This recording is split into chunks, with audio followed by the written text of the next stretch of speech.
Selamat pagi, salam sejahtera. Hari ini ada satu laporan yang mau kita bidas sebidas-bidasnya, yang kita akan kecam dan yang kita tak setuju langsung.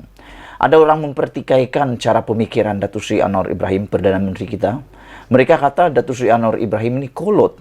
Ada yang kata Datuk Seri Anwar Ibrahim ini masih lagi berada di tampuk pemikiran yang lama. Ada juga yang mengatakan Datuk Seri Anwar Ibrahim masih pada kedudukan yang sama, berada dalam gua. Ini semua berpunca daripada anggapan dan tanggapan beberapa pihak yang saya rasa lebih jauh berada di dalam pelusuk gua, masuk dalam gua berbanding apa yang mereka dakwa. Ini apabila mereka katakan Datuk Seri Anwar Ibrahim masih tak move on sebagai ketua pembangkang. Ini gara-gara beberapa orang pemimpin daripada Perikatan Nasional, terutamanya ketua pembangkang yaitu Hamzah Zainuddin, mendakwa Datuk Seri Anwar Ibrahim masih lagi berdiri berfikir sebagai seorang ketua pembangkang. Pemikirannya masih ketua pembangkang, kata Hamzah Zainuddin, dan beliau mendakwa sepatutnya Datuk Seri Anwar Ibrahim sebagai Perdana Menteri sudah beralih sebagai pemikir untuk Perdana Menteri pula. Namun demikian, saya tidak setuju dengan apa yang dinyatakan oleh Hamzah Zainuddin. Lebih-lebih lagi, kata beliau, berhentilah Anwar Ibrahim untuk mencari kesalahan pembangkang. Dan beliau seharusnya bergerak sebagai kerajaan. Pada pendapat saya, itu satu tumahan, itu satu dakwaan, itu satu pendapat yang saya tidak setuju. Apa pendapat kamu semua? Sebelum kita teruskan, sila tekan dulu butang subscribe dan tinggalkan komen Anda tentang isu kali ini. Apa salahnya? Apa salahnya kalau Anwar sebagai Perdana Menteri masih berjiwa ketua pembangkang? Apa itu ketua pembangkang? Sekejap lagi saya akan kongsi dengan kamu semua. Mengapa orang benci sangat Anwar Ibrahim ini mempunyai pemikiran ketua pembangkang? Kalau kamu setuju dengan tajuk isu kali ini, sila tinggalkan komen kamu setuju, kata tulis begitu. Dan kalau kamu suka, share kepada orang-orang yang tak suka Datuk Seri Anwar Ibrahim memikir sebagai ketua pembangkang, dan juga bagi mereka yang selama ini menjajah kononnya Datuk Seri Anwar Ibrahim itu tak move on dan sebagainya. Alright, baik. Anwar Ibrahim adalah pemimpin pertama di negara kita yang berjaya melompat terus daripada kerusi ketua pembangkang kepada Perdana Menteri. Bayangkan itu, saudara-saudara, dari ketua pembangkang terus terbang menjadi Perdana Menteri, orang pertama di Malaysia.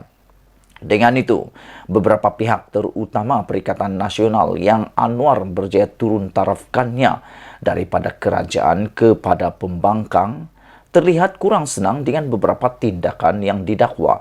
Masih seperti ketua pembangkang walau sudah bergelar Perdana Menteri terbaru, Hamzah Zainuddin yang baru dilantik sebagai ketua pembangkang tidak terkecuali turut mengingatkan Anwar bahawa beliau kini adalah Perdana Menteri.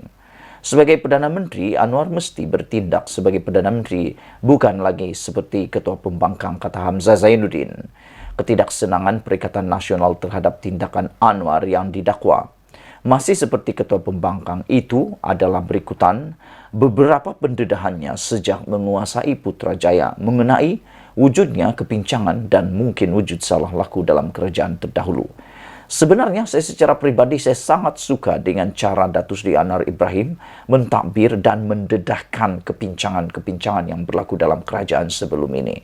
Inilah yang menyebabkan beberapa pemimpin politik yang ada di Malaysia, terutamanya ketua pembangkang Datuk Seri Hamzah Zainuddin, menyatakan bahawa Datuk Seri Anwar Ibrahim perlu berhenti menjadi ketua pembangkang dan beliau harus menjadi Perdana Menteri. Pada pendapat saya, amatlah baik kalau Datuk Seri Anwar Ibrahim menjadi Perdana Menteri pada masa yang sama, menjadi pula pemikir seperti ketua pembangkang, mendedahkan kepincangan-kepincangan yang lampau. Kenapa?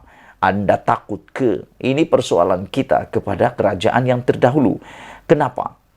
Apakah Anda takut ada kepincangan yang akan didedahkan? Inilah yang sepatutnya berlaku dalam kerajaan Malaysia.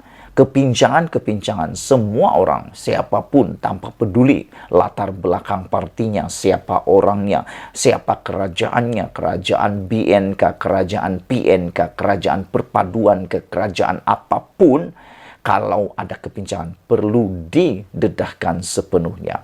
Jadi, bagi mereka yang mengecam tindakan ini, saya nak tanya Anda, kenapa Anda takut? Adakah sesuatu yang Anda cuba sembunyikan daripada kepincangan yang lepas? Itu persoalannya. Janganlah takut, janganlah menegah ataupun menghalang Datuk Seri Anwar Ibrahim mendedahkan kepincangan jika Anda tidak terlibat. Melainkan memang Anda terlibat. Antaranya ialah perbelanjaan tanpa kawalan yang dilakukan Muhyiddin Yassin ketika PKP, termasuk pembelian vaksin, perbelanjaan ketika kempen PRU15, dan menyemak semula projek-projek yang sebelum ini diberikan secara rundingan terus. Kenapa? Kalau projek-projek itu disemak untuk mengelakkan ketirisan, untuk mengelakkan kebocoran, untuk mengelakkan pembaziran, ada ke seseorang yang kerugian kat sana tu? Itu persoalan dia. Ada ke orang-orang tertentu yang merasa uang sakunya sudah mula kering? Kata mereka, bukan watak sebegitu yang harus dimainkan oleh seorang Perdana Menteri yang kini ada kuasa di tangannya. Jadi, persoalan saya kembali kepada mereka. Apa watak yang harus dibuat oleh Perdana Menteri? Wataknya ikut jalan arus saja ke? Ataupun membiarkan saja kepincangan itu berlaku ke? Itu persoalan dia. Tugas kamu sekarang, bantu saya. Anda tolong tulis komen kamu. Kamu setujukah dengan tindakan Datuk Seri Anwar Ibrahim, dan kamu mahukah kalau Datuk Seri Anwar Ibrahim terus-menerus mendedahkan kepincangan-kepincangan yang berlaku dalam negara kita? Kerana pada pendapat saya terlalu banyak dan lama sudah banyak kepincangan yang perlu didedahkan. Kata mereka lagi, Anwar seharusnya mengambil tindakan terus kepada mana-mana pihak yang terbukti melakukan kesalahan itu, bukan sibuk mendedahkan kesalahan mereka. Betul lah tu. Kan takkanlah kerajaan, takkanlah Anwar saja yang akan dikritik, takkanlah Datuk Seri Anwar Ibrahim saja kesalahannya yang didedahkan. Sepatutnya yang paling penting semua rakyat tahu, didedahkanlah kesalahan siapapun orang itu. Mendedahkan kesalahan pihak lawan adalah kerja politik ketua pembangkang, ujar mereka. Ini pemikiran yang terbalik. Pada pendapat saya, sudah tibanya waktunya kerajaan, Perdana Menteri, ketua kerajaan pun mendedahkan masalah pembangkang. Bukan pembangkang saja yang mendedahkan masalah kerajaan. Baru ngam. Sebenarnya, jika kita teliti beberapa kenyataan Anwar sejak memegang jawatan Perdana Menteri, beliau begitu komited untuk membersihkan negara ini daripada segala bentuk rasuah dan penyelewengan. Tetapi sudah tentu untuk mengumpul bukti atas semua kesalahan itu akan mengambil masa dan tidak boleh dilakukan secara tergesa-gesa. Sementara bukti-bukti dikumpul untuk diketengahkan dan seterusnya didakwa di mahkamah, maka ia perlu didedahkan sebagai gambaran awal bahawa wujud kesalahan dan kerajaan terdahulu tidaklah sebersih mana sebagaimana yang mereka canangkan ke seluruh negara. Beberapa projek yang didedahkan dan disemak semula jelas didapati memang menelan belanja yang tinggi, dan seterusnya komitmen Anwar ialah untuk melakukan secara tender terhad dengan maklumat atau matlamat utama agar wang rakyat boleh diselamatkan selain projek yang dirancang tetap dilaksanakan. Jadi kalau tidak terlibat dengan apa-apa kesalahan atau mengambil komisen misalnya, apa masalahnya dengan pendedahan dan gaya Anwar yang masih seperti ketua pembangkang itu? Sebagai Perdana Menteri yang baru mengambil alih kerajaan, salah laku dan kecurangan kerajaan dahulu tidak boleh dipadamkan, tidak boleh dipedamkan begitu saja, terutama untuk memberi kesedaran kepada rakyat agar tidak terus terpedaya. Lagipun, mendedahkan itu hanyalah tindakan awal sementara. Bukti-bukti dikumpulkan untuk mereka yang terbabit didakwa di mahkamah. Tambahan lagi, meski banyak mendedahkan salah laku dan kelemahan kerajaan terdahulu, fokus Anwar terhadap rakyat dan membina semula negara tidak sama sekali diabaikan. Pendedahan itu juga bukan retorik kerana selama dalam pembangkang sebelum ini, banyak pendedahan yang dilakukan Anwar dan pasukannya akhirnya terbukti kebenarannya. Kalau tak pernah buat salah, nak panas pasal apa, dan bukankah sesuatu yang lebih baik untuk rakyat dan negara bila dapat Perdana Menteri yang masih boleh bertindak seperti Ketua Pembangkang, walaupun sudah bergelar Perdana Menteri. Tidaklah macam ada bekas Perdana Menteri itu. Jangankan nak buat apa-apa pendedahan secara terbuka, bercakap dengan media pun langsung tiada keberanian.